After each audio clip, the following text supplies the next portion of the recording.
Salam damai sejahtera Kristus bagi kita semua. Puji Tuhan, siang hari ini kita boleh berjumpa di dalam kasih dan anugerah Tuhan.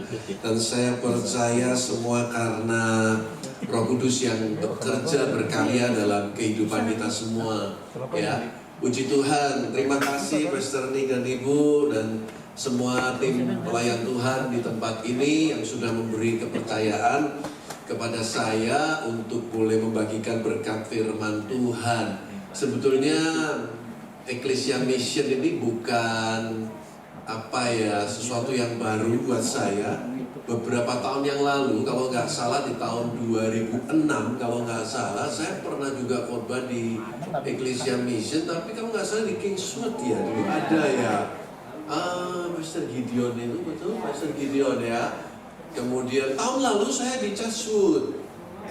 Ya, Januari tahun 2025 saya khotbah di Chatswood dan puji Tuhan ya hari ini boleh ada di Downside tempat ini semua karena anugerah Tuhan. Terima kasih sekali lagi untuk Pak Nicholas dan Ibu dan semua pelayan Tuhan di tempat ini, juga Pak Samuel Junaidi yang nggak bisa bergabung dengan kita. Nah, puji Tuhan, haleluya. Saya bersyukur. Nah, saya tidak datang sendiri, saya datang dengan istri saya yang sah dan satu-satunya. Ya, memang cuma satu. Ibu Sifera Siawati bisa bangkit berdiri. Ya, puji Tuhan, puji Tuhan. Baik, Bapak Ibu Saudara, mari kita akan masuk di dalam pemberitaan firman Tuhan. Oh ya, sebelumnya saya mungkin bisa ditampilkan foto keluarga kami. Ini foto keluarga kami ya. Jadi saya menikah di tahun 1998 tanggal 6 Juli dan Tuhan karuniakan kami sekarang sudah 3 anak yang besar-besar. Yang paling besar namanya Jefta Stefano, usia 26 tahun. Yang nomor 2 Ariel Graciano, usia 24 tahun. Dan yang paling kecil anak kami perempuan usia 22 tahun, Yudia Charity ya. Nama family name kami semua Didi Mustanto ya. Apa saya namanya Thomas Didi Mustanto, dia seorang misionari, jadi lebih banyak tinggal di India, lebih banyak tinggal di Tiongkok ya. Jadi kita bahkan ada gereja cabang di desa Fujian Nongchang ya, di daerah Fujian sana, Jiefeng Nongchang maksud saya ya, di China. Dan juga saya sempat terlibat di dalam pembangunan sebuah sekolah Alkitab di India ya. Jadi kalau Anda tanya pada saya masa kecil saya dengan papa saya, sejujurnya jarang sekali saya bisa punya waktu pergi bersama-sama dengan papa saya ya. Jadi benar-benar satu anugerah, beliau itu memang hatinya misi ya, dan menggembalakan juga di kota Semarang. Dan sekarang saya yang melanjutkan pelayanan papa saya yang ada di kota Semarang ya. Itu sedikit perkenalan dari kami ya. Puji Tuhan, nanti next time yang ke Semarang jangan lupa telepon kami. Kalau lewat hari Minggu bisa beribadah di tempat kami juga ya. Welcome ya. Tuhan Yesus memberkati. Nah, Bapak Ibu Saudara kasih Tuhan, tema gereja Ecclesia Mission tahun ini membangun gereja yang memuliakan Tuhan. Dan saya beri subtema khotbah pagi hari ini yaitu syarat hidup jadi berkat. Katakan sama-sama apa? Syarat hidup jadi berkat. Karena bagaimana kita memuliakan Tuhan, ya bagaimana kita menjadi berkat dong. Kalau saya kasih judul syarat hidup diberkati Tuhan, wah udah banyak. Dan semua pasti mau. Ya kan? Semua pasti mau diberkati Tuhan. Tapi mau sampai kapan? Doa kita cuma mau diberkati terus. Cuma mau dengar tema khotbah 7 prinsip hidup kelimpahan. Mau sampai kapan? 3 kunci hidup berkemenangan. Mau sampai kapan Bapak Ibu kita mau terima khotbah-khotbah begitu terus? Ini waktunya untuk kita jadi berkat. Yang amin paling kencang istri saya. Bagaimana jemaat Downside di sini? Amin. Siap jadi berkat? Puji Tuhan, puji Tuhan. Nah, sebagai pendahuluan, saya mau sampaikan bahwa apa yang saya khotbahkan ini dari kisah mujizat Yesus menggandakan 5 roti dan 2 ikan. Dan kisah ini adalah satu-satunya mukjizat yang pernah Yesus buat dan dicatat oleh keempat Injil. Ini bisa dibuktikan, ya. Cuman ini nih mukjizat yang dicatat di dalam Injil Matius, Markus, Lukas, dan Yohanes. Ada beberapa mukjizat dicatat di dalam Injil Yohanes, tapi tidak dicatat di Injil Sinoptik. Injil Sinoptik itu artinya sinoptik itu kembar, cermin. Matius, Markus, Lukas itu seringkali ceritanya sama tuh. Tapi yang kadang ada di Injil Matius, Markus, nggak ada di Injil Yohanes. Tapi cerita ini keempat Injil semua mencatat. Semua mencatat. Dan mukjizat ini terjadi di kota Betsaida dekat Danau Galilea atau Tiberias. Dan Betsaida artinya rumah ikan, house of fish. Betsaida adalah kampung halaman Andreas, Petrus, Filipus, Yohanes, dan Yakobus. Berapa yang diberi makan Bapak Ibu? 5.000 orang laki-laki, belum termasuk wanita dan anak-anak. Jadi diperkirakan bisa lebih dari 10.000. Dan itu pun masih lebih 12 bakul. Suatu mukjizat yang luar biasa. Kenapa bisa lebih 12 bakul? Ada yang tahu? Karena mukjizat ini terjadi di Israel. Ya. Kalau di Indonesia nih terutama biasanya dibungkus. Ya. Kalau perjamuan kasih belum selesai, saudaraku, tahu-tahu aja udah habis, saudara. Karena ibu-ibu di rumah sudah latihan. Set, gitu, saudaraku ya. Bahkan tasnya gede-gede, ada kantong kreseknya. Set, 2 onde-onde hilang dalam 1 detik. Ya itu terjadi di Semarang sih, saudaraku ya. Saya yakin di Australia sama saja, saudara. Nggak nyinggung nih, saudara. Nah, saudara, mari kita masuk di dalam isi khotbah pagi hari ini, yaitu syarat hidup jadi berkat. Yang pertama yaitu siap menabur. Katakan sama-sama apa? Siap menabur. Siap menabur. Saya pakai dalam bahasa Jawa ini ya, nggak ngerti di sini, ngerti nggak? Siap tombok. Tahu nggak sih tombok? Apa ya? Nombokin gitu loh, ya? Norokin gitu. Siap rugi gitu loh. Kalau Anda mau jadi berkat, yang pertama siap menabur. Mari kita belajar dari kisah Yesus menggandakan 5 roti 2 ikan ini sehingga bisa 5.000 orang makan, bahkan lebih. Kita lihat dari versi Injil Yohanes dulu. Pasal 6 ayat 5 sampai dengan ayat yang ke-7. Ketika Yesus memandang sekelilingnya dan melihat bahwa orang banyak berbondong-bondong datang kepadanya, berkatalah ia kepada Filipus, di manakah kita akan membeli roti supaya mereka ini dapat makan? Hal itu dikatakannya untuk mencobai dia. Saya lebih setuju terjemahan bahasa Inggris, bukan mencobai tapi to test, ya, menguji. Memang kalau di dalam bahasa aslinya bisa punya pengertian menguji, bisa punya pengertian mencobai, tapi saya percaya Tuhan tidak mencobai kita. Ya, Tuhan menguji kita. Bedanya apa, Pak? Sama seperti kita sekolah. Kalau kita mau naik kelas, kita harus lewat ujian, bukan pencobaan. Ujian tujuannya apa? Kalau kita lulus, kita naik kelas. Tapi kalau yang namanya pencobaan, kita mau cari kesalahan orang. Kita mau berusaha menjatuhkan orang, itu namanya mencobai. Mencari kelemahannya, itu mencobai. Sama seperti iblis yang mencobai Yesus di padang gurun. Bukan supaya Yesus itu semakin dimuliakan, tapi dia ingin menjatuhkan Yesus. Karena itulah siasat iblis. Tapi Tuhan itu sebetulnya ingin menguji kita. Alkitab katakan selanjutnya, sebab, menarik sekali, ia sendiri tahu apa yang hendak dilakukannya. Percaya nggak Bapak Ibu, kalau Tuhan menguji kita, sebetulnya dia sudah tahu apa yang akan dia lakukan. Tuhan gak akan biarkan kita mengalami ujian, pergumulan dalam hidup ini tanpa menyediakan jawaban untuk setiap masalah dalam hidup kita. Setiap ujian yang kita harus hadapi di sekolah, ada jawabannya. Tapi pada waktu ujian, guru gak bakal kasih jawabannya, betul gak? Setelah selesai semuanya, kita baru tahu jawabannya. Nah sama, ketika Tuhan bertanya kepada Filipus, di mana kita akan membeli roti, dia sebetulnya tahu apa yang akan dia lakukan.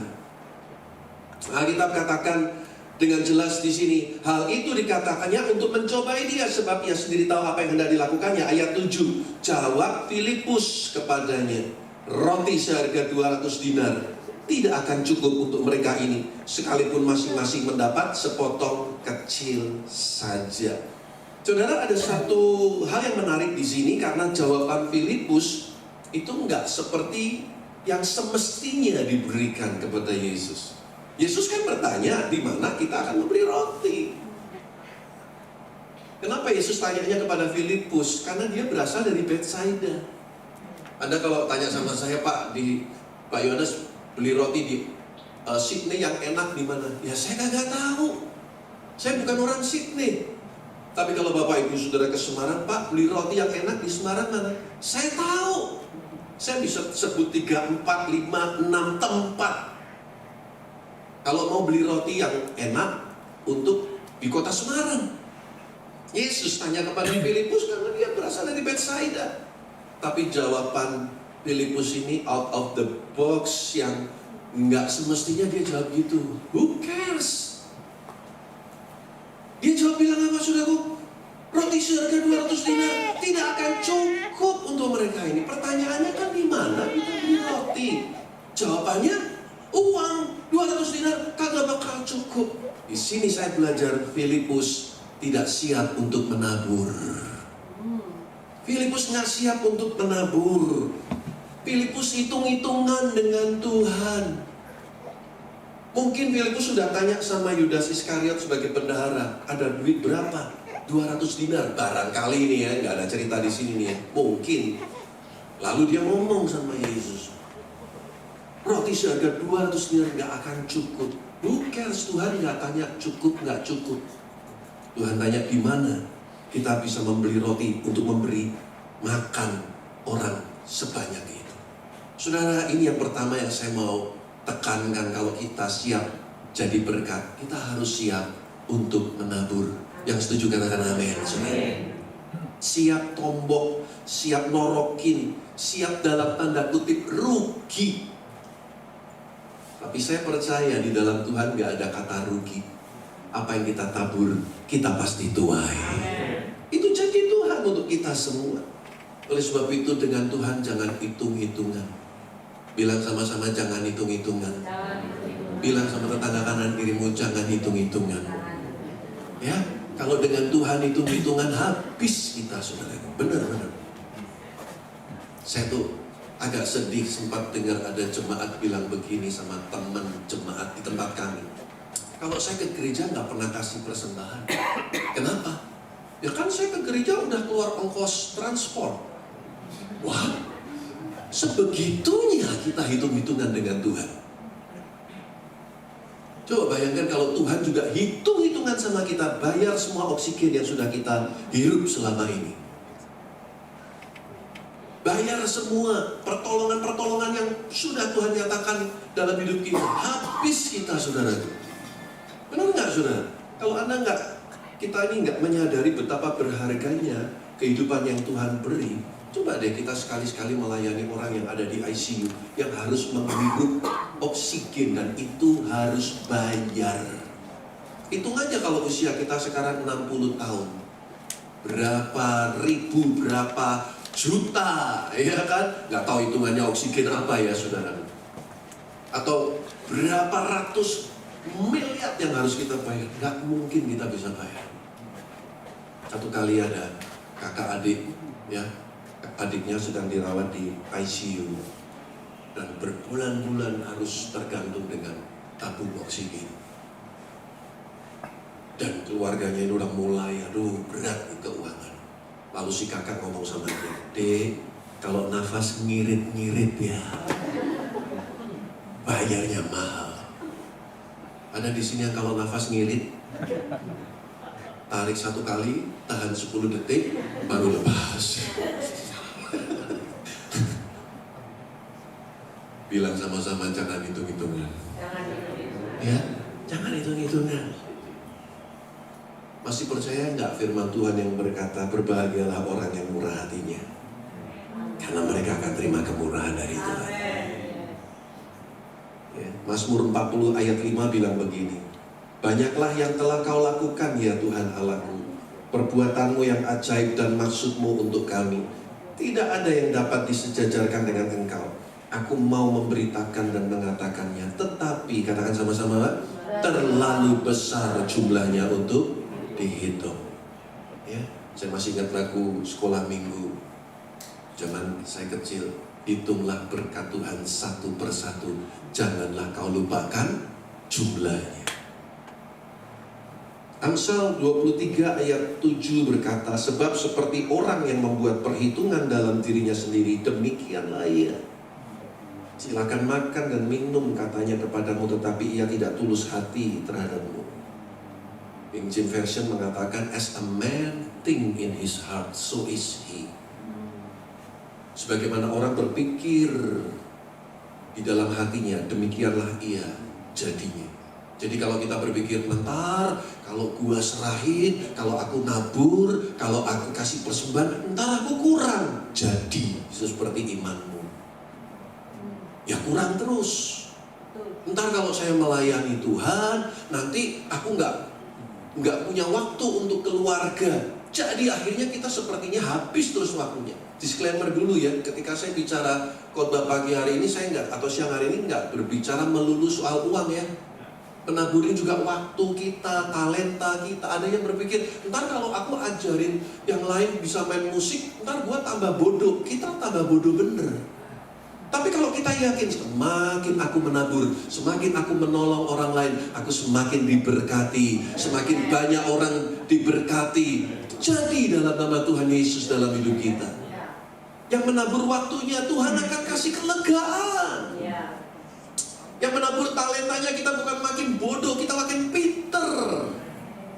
Jadi dalam nama Tuhan Yesus. Jadi hati-hati dengan apa yang kita pikirkan. Tuhan tanya kepada Filipus, di mana kita beli roti, jawabannya nggak akan cukup. Siapa yang tanya? Bukan soal cukup nggak cukup, tapi seberapa besar kita mau belajar taat dengan kehendak Tuhan itu lebih penting. Saya kutip dari apa yang dikatakan Robert Louis Stevenson. Dia pernah berkata, saya langsung terjemahkan bahasa Indonesianya ya, jangan menilai setiap hari berdasarkan hasil yang kita panen, tetapi berdasarkan benih yang kita tabur. Berapa banyak kita selalu mengeluh, Tuhan kapan aku menuai, kapan aku mendapatkan hasilnya. Mulai hari ini kita tanya kepada diri sendiri, sudahkah aku menabur? Jangan pernah mengharapkan tuaian kalau kita nggak pernah menabur. Entah itu uang, entah itu talenta kita, waktu kita, kebaikan-kebaikan kita kepada orang-orang di sekitar kita. Hidup itu tidak pernah lepas daripada tabur dan tuai. Tabur dan tuai. Saya hari ini berkata jujur ya, saya bisa menikmati berkat bangsa-bangsa karena papa saya sudah menabur untuk bangsa-bangsa. Bener Bapak Ibu, papa saya kalau pulang dari India, koper kosong. Pernah satu kali masuk ke halaman gitu ya, saya pikir ada tamu siapa. Ternyata papa saya sendiri, kurus, hitam. Saya kira orang India. Saya keduanya kalau gelek-gelek, nah itu India saudaraku ya kan. Hah? Benar. Papa saya menabur, saya menuai hari-hari ini. Ya, saudaraku, saya mau katakan pada saudara, mari jangan pernah bertanya kapan menuai, tapi tanya pada diri sendiri, sudah menabur belum? Kalau Anda ingin melihat anak cucu kita semua dipelihara, diberkati Tuhan, kita harus juga belajar menabur mulai dari sekarang. Yang kedua, saudaraku, syarat hidup jadi berkat, yaitu siap repot. Katakan sama-sama apa? Siap repot ya. Kita lihat dari versi Injil Matius ayat atau Fatsal 14 ayat 15 sampai 16. Menjelang malam, murid-muridnya datang kepadanya dan berkata, tempat ini sunyi dan hari sudah mulai malam. Suruhlah orang banyak itu pergi supaya mereka dapat membeli makanan di desa-desa. Tetapi Yesus berkata kepada mereka, tidak perlu mereka pergi, kamu harus memberi mereka makan. Saudara lihat kembali murid-murid di sini, kita belajar sesuatu, mereka nggak mau repot. Udahlah, suruh pulang aja, suruh pulang, nggak mau repot. Yesus bilang kamu harus kasih mereka makan. Berapa banyak dari kita seperti itu ya, nggak mau repot, nggak mau repot. Masalahnya saudaraku, banyak orang nggak suka repot, tapi suka ngerepotin orang lain. Yang setuju, haha, gitu. Banyak orang nggak suka repot, tapi suka ngerepotin orang lain. Saya kasih tahu Bapak Ibu, seperti gereja Ecclesia Mission di sini, kita bisa ibadah dengan nyaman seperti ini. Bapak Ibu Saudara yang jadi jemaat duduk dengan enak, menikmati pujian, penyembahan dan semua. Tahu nggak? Di balik layar ada orang-orang yang mau repot untuk pekerjaan Tuhan ini. Jadi seperti kata Pastor Nicholas tadi ya, don't take it for granted. Udahlah biasa. Nggak biasa loh. Jangan anggap remeh. Seolah-olah, ya pasti adalah yang ngurus. Karena ada orang-orang yang mau repot untuk kita. Tapi sampai kapan kita cuma mau ngerepotin orang, tapi nggak mau repot untuk orang lain. Nggak mau repot untuk pekerjaan Tuhan. Ya, saudara. Kalau minta tolong, saudaraku, aduh, mulutnya manisnya minta ampun. Ya, Pak Nicholas, saya sedang dalam pergumulan yang berat. Tolong Pak doakan saya. Ya, Pak tolong, Pak Nicholas, Ibu tolong, pinjemin duitnya. Saya doain Bapak Ibu diberkati Tuhan.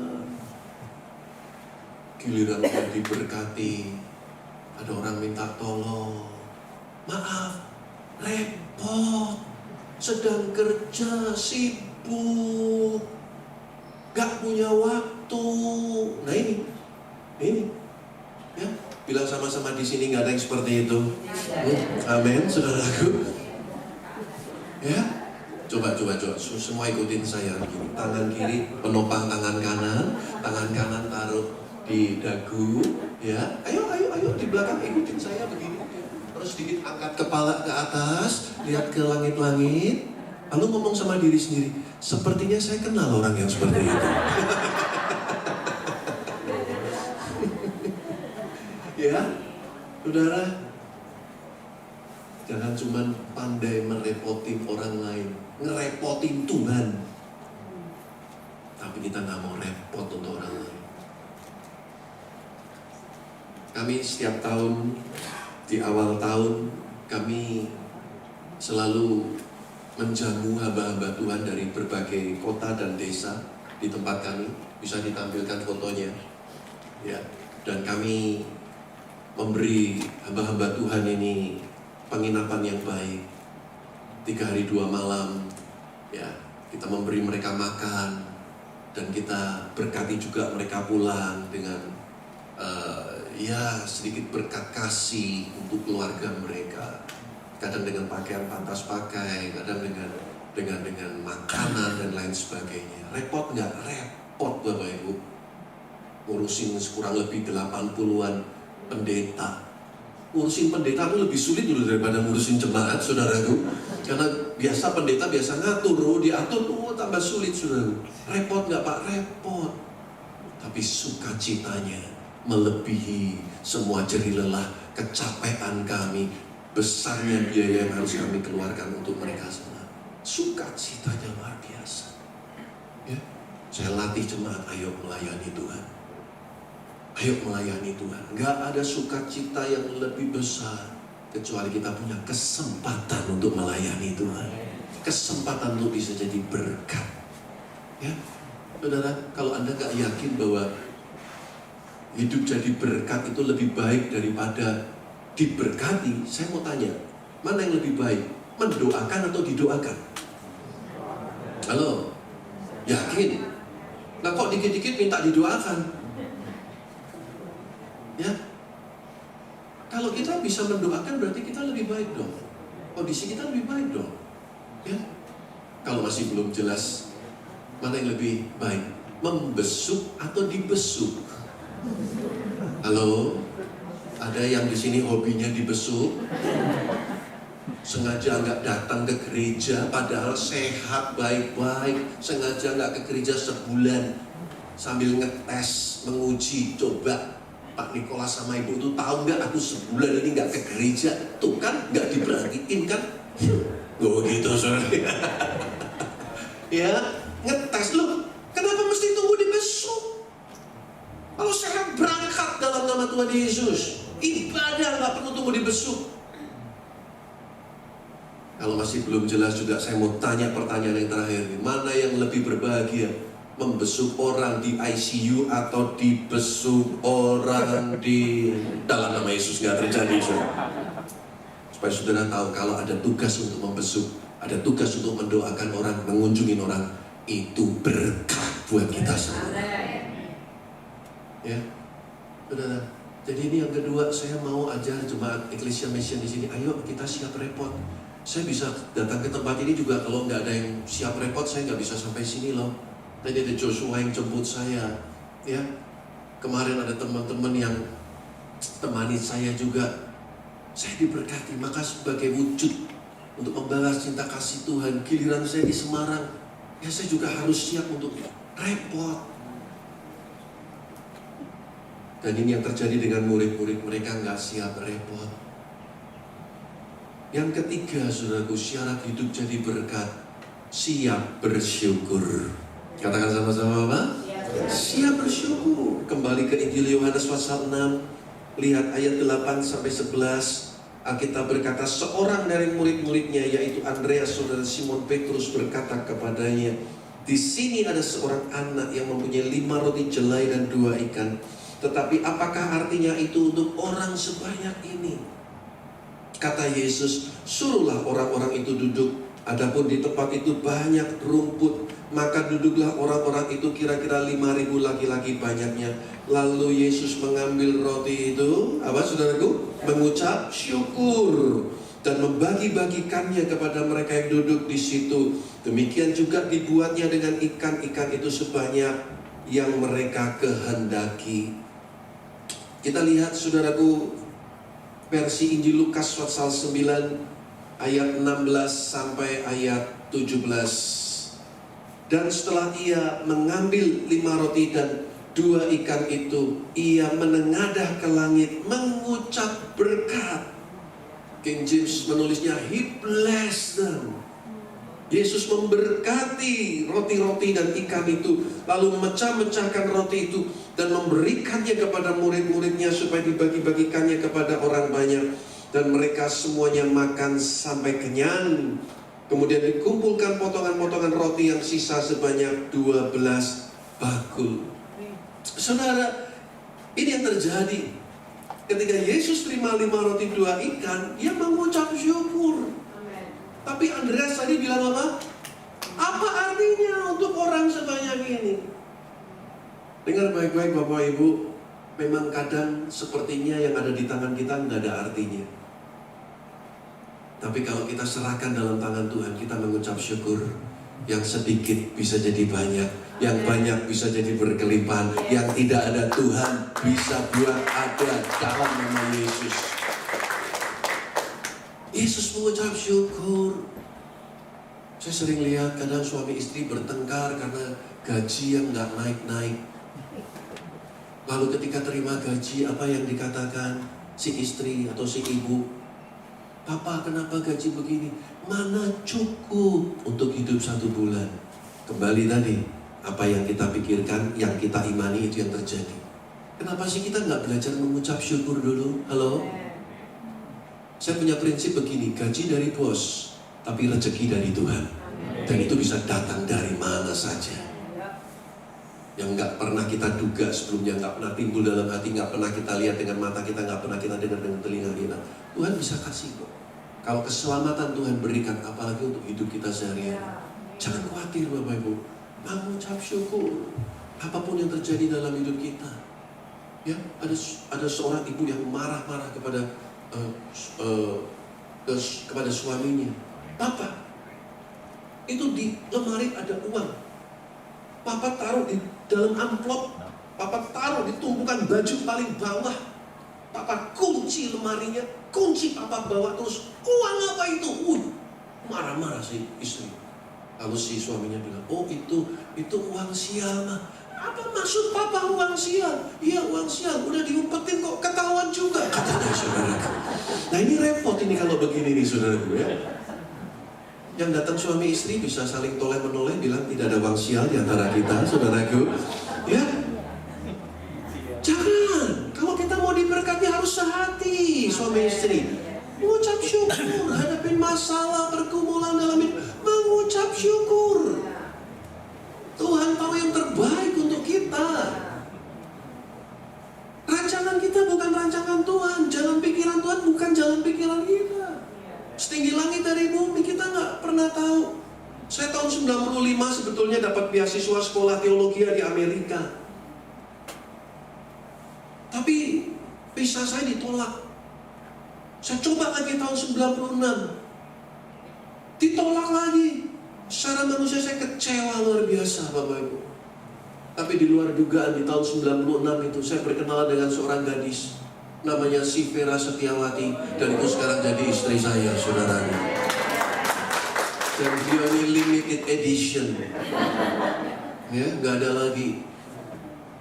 Dan sesuai dengan harapan saya. Dia bisa support saya main musik, bisa nyanyi, ngajar sekolah minggu. Karena saya udah tahu calling Tuhan dalam hidup saya untuk melayani Tuhan. Saya cari Tuhan, beri aku seorang penolong yang bisa mendampingi saya di dalam melayani Tuhan. Jadi dia multi talent. Dia bisa masak macam-macam untuk jemaat juga. Wah luar biasa. Suaranya kencang saudara. Kalau istri saya khotbah saudaraku seperti begini biasa. Saya duduk di sebelah kiri dekat speaker. Kira-kira 2 tahun ini kalau istri saya khotbah di telinga kiri saya itu ada udah mulai terganggu telinga saya. Ya. Lalu satu kali malam istri saya ngomong gini, kok kenapa? Kok telinga kiri kamu yang mulai soak katanya. Saya itu sampai kalau dia khotbah saya kasih tisu sudah. Sampai saya izin sama jemaat jangan dibikin, saya nggak mau dengerin ya. Saya mesti filter supaya telinga saya udah mulai berat, terlalu berat dengar suara istri saya. Saya mengalami penganiayaan 28 tahun yang lalu. Ya. Lalu istri saya, kamu tahu nggak kenapa kok telinga kiri? Ya habis gimana? Kamu kan tidur di sebelah kanan saya, dia bilang begitu. Satu kali saya ketemu teman pendeta. Waktu saya ngobrol-ngobrol, saya ada di sisi kanan dia. Saya bicara kepada dia di telinga kanan dia. Jadi lalu bilang gini, dia tunjuk telinga kirinya. Oh, maksudnya gimana? Telinga kanannya mulai terganggu, saudara. Saya penasaran, kok bisa ya? Saya kiri, dia kenapa kanan ya? Akhirnya terjawab. Kapan terjawabnya? Ketika mereka berdua pergi naik mobil. Yang nyetir istrinya, saudaraku.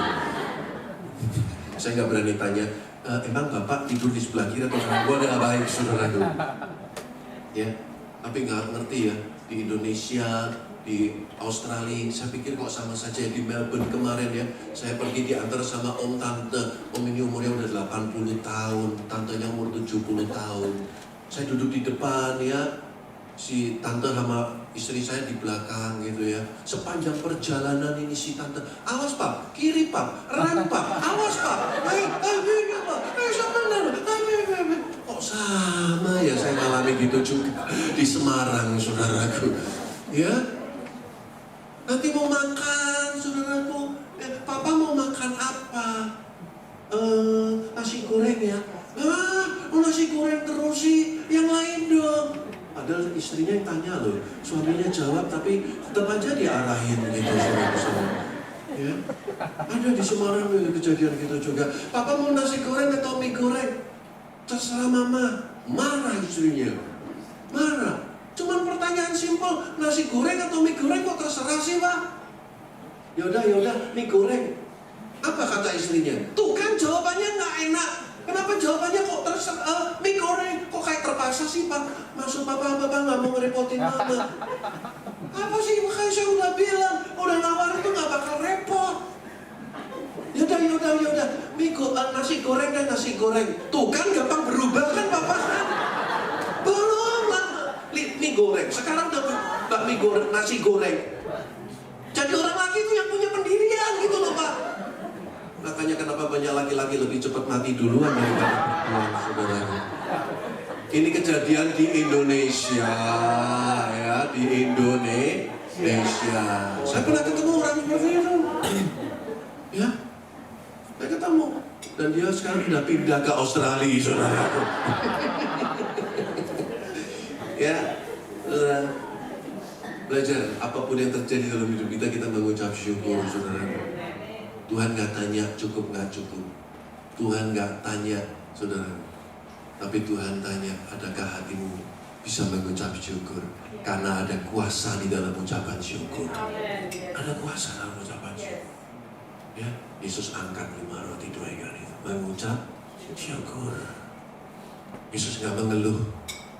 Yesus gak menyalahkan ini, itu. Bersyukur, ada anak kecil yang kasih roti. Saya heran ketika saya pelajari ini, murid-murid ini memang keterlaluan, saudara. Buru-buru ada anak kecil yang mau kasih 5 roti 2 ikan loh. Karena banyak kita ini lebih pandai mengkritik, kita lebih pandai berkomentar daripada kita melakukan sesuatu. Ada anak yang udah mau serahin, ini kan bagus. Halo? Daripada nggak ada sama sekali. Yang tadi Filipus, ini sekarang Andreas. Untung bukan Yohanes. Ya, Yohanes saya baik-baik. Saya kenal nama yang Yohanes tuh baik-baik semua. Ya, belajar mengucap syukur untuk suami kita, mengucap syukur untuk istri, mengucap syukur untuk anak-anak, mengucap syukur untuk pekerjaan kita. Ada karyawan-karyawan yang ngomel terus, bosku begini, bosku begitu. Kenapa daripada kita mengeluh, kita doakan dong bos kita. Ubah mindset kita ini. Daripada kita mengeluh dengan pekerjaan kita, berkati pekerjaan kita. Percaya nggak Bapak Ibu? Pekerjaan yang sederhana sekalipun, kalau kita kerjakan dengan keluh kesah, pekerjaan itu akan jadi terasa lebih berat daripada yang sebenarnya.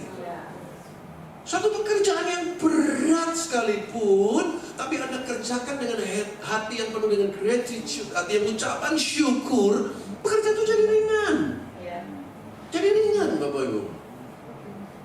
Bagi kita selalu ada kesempatan untuk mengucap syukur. Bukan soal situasi dan kondisinya, tapi ini sikap hati kita. Ada ibu punya 2 anak, satu jual payung, yang satu anaknya jual kerupuk.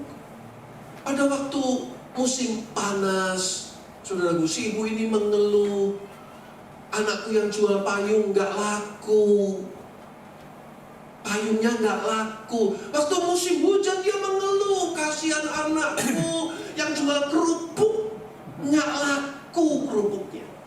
Sampai akhirnya dia ketemu seorang pendeta dan menasihati dia, Bu, kenapa nggak mulai dari sekarang diubah pada waktu musim panas mengucap syukur. Berarti ini waktunya anakmu yang jual kerupuk diberkati. Pada waktu musim hujan mengucap syukur. Giliran anakku yang jual payung diberkati. Amin. Situasinya sama kan? Cuma cara berpikirnya aja yang dirubah. Beda semua. Dulu saya punya anak yang nomor 1, ya, yang gede, yang paling besar tadi nomor 1 tuh ya. Wih, nakalnya minta ampun, saudara. Orang-orang bilang, wah anak kamu ini hiperaktif. Tapi saya tolak. Enggak, anakku hebat, anakku pinter. Waktu itu cepet banget Bapak Ibu. Sekarang usianya 26 tahun. Tingginya lebih tinggi 3 cm dari saya. Dan betul, ternyata yang lincah-lincah begitu tuh justru pinter. Ya, dia kalau dengar musik cukup kita nyanyi, oh ini kunci C, oh ini kunci G, ngerti sudah. Ada lagu baru dipelajari sebentar selesai. Dengar bahasa Inggris bisa, bahasa Jepang bisa, nyanyi bahasa Spanyol bisa. Dia pelajari bahasa Hebrew. Kalau khotbah sekarang ada closingnya, dia selalu ada kalimat-kalimat bahasa Hebrew. Saya heran ini anak kapan belajarnya. Padahal waktu kecil nggak bisa diem. Kita pernah makan di satu restoran, ada di situ zaman dulu masih ada pakai CD itu ya. Diambil, dibuang ke kolam, saudaraku. Waduh, nggak bisa diem. Tapi justru itu yang luar biasa ketika kita belajar mengucap syukur. Waktu itu cepat sekali. Jadi Bapak Ibu yang punya cucu, punya anak yang masih kecil, ya jangan dimarahin terus. Kalau dia lincah itu sehat, pinter. Amin. Belajar mengucap syukur dalam segala hal. Yang keempat, yang terakhir, siap berbagi. Katakan sama-sama apa? Siap berbagi. Kita lihat Yohanes 6 ayat 11. Lalu Yesus mengambil roti itu, mengucap syukur dan apa? Membagi-bagikannya kepada mereka yang duduk di situ. Demikian juga dibuatnya dengan ikan-ikan itu sebanyak yang mereka kehendaki. Yang keempat, setelah Yesus mengucap syukur, Yesus enggak ambil roti itu untuk kepentingan dirinya sendiri, untuk murid-muridnya dulu. Enggak.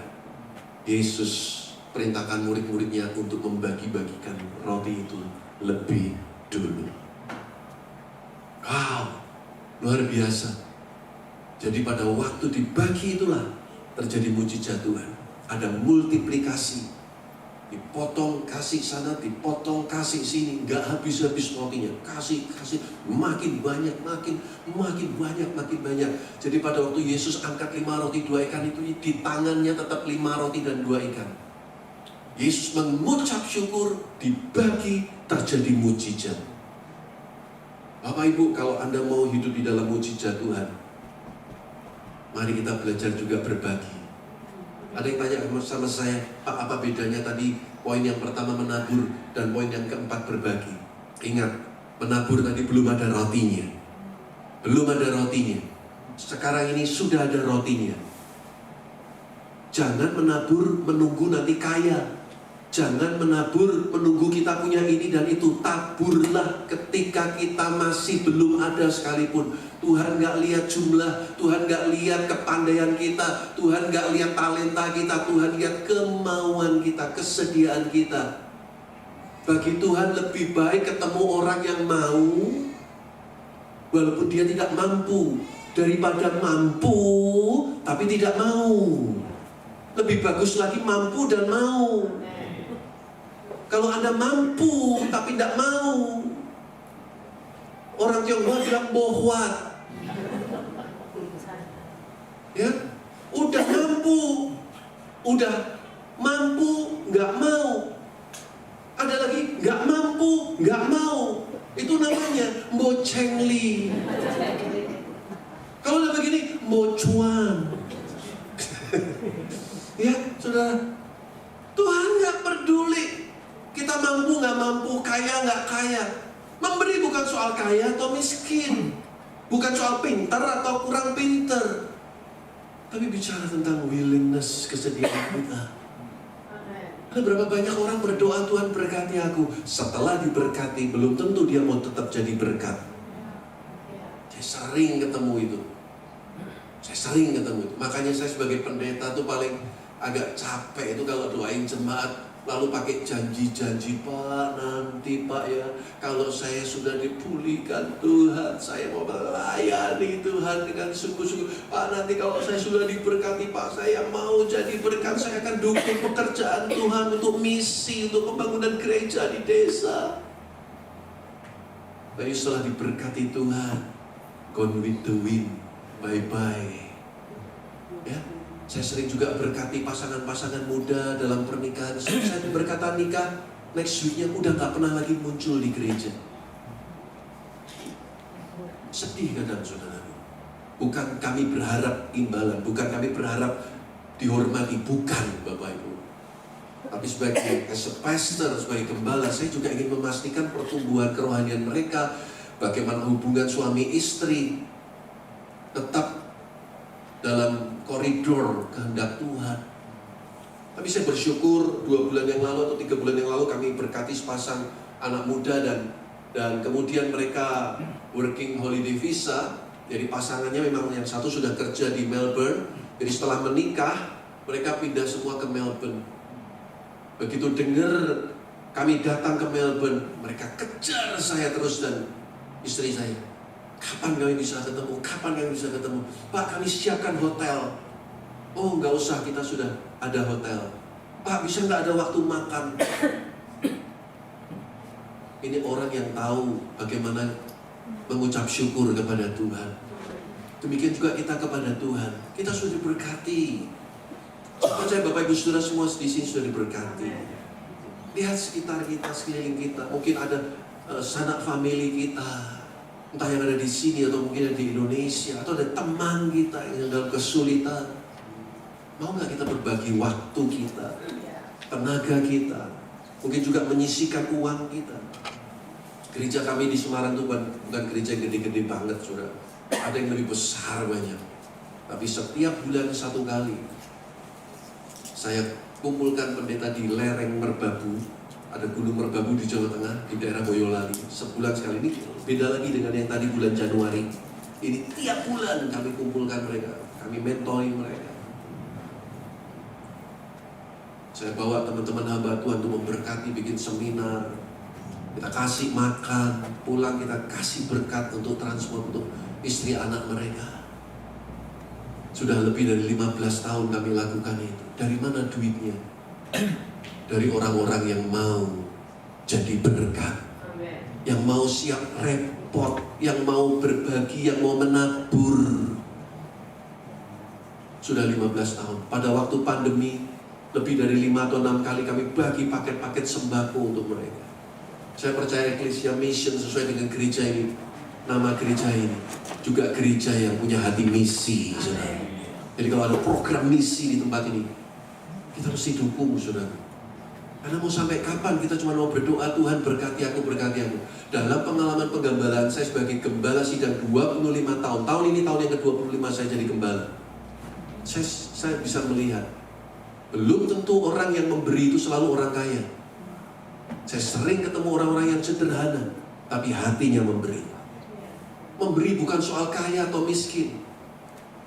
Memberi bicara soal hati. Hati yang penuh kemurahan.